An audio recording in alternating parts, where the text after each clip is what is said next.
రా ఏయ్ సూపర్. అయ్యి బాబోయ్, నేను ఏదో తప్పుగా మిమ్మల్ని పిలవట్లేదండి.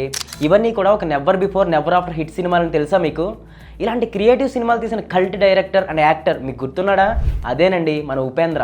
మళ్ళీ ఇప్పుడు ఉపేంద్ర మైండ్ బ్లోయింగ్ కాన్సెప్ట్తో తానే డైరెక్ట్ అండ్ యాక్ట్ చేసిన యూఐ అనే సినిమాతో మన ముందుకు వచ్చేసాడు. ఈ సినిమా నా భూతో నా భవిష్యత్ అని చెప్పొచ్చండి. ఎందుకంటే సినిమా స్టార్టింగ్లోనే మీరు ఇంటెలిజెన్స్ అని ఫీల్ అయితే థియేటర్ నుంచి బయటికి వెళ్ళిపోండి అన్న ఒక సవాల్ విసిరి ఉపేంద్ర తన మార్క్ని చూపించాడు.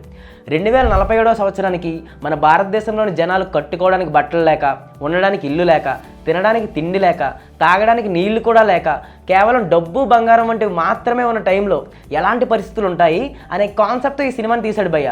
ప్రతి సీను వేరే లెవెల్. సత్య వర్సెస్ కల్కి భగవాన్ అనే కాన్సెప్ట్తో ఈ మూవీ నడుస్తుంది. ఇక మా నోడికి ఉన్న ప్లస్లలో సైకో లవ్ ట్రాక్ కూడా ఈ సినిమాలో చూపించాడు. అది ఇంకో లెవెల్ అని చెప్పాలి.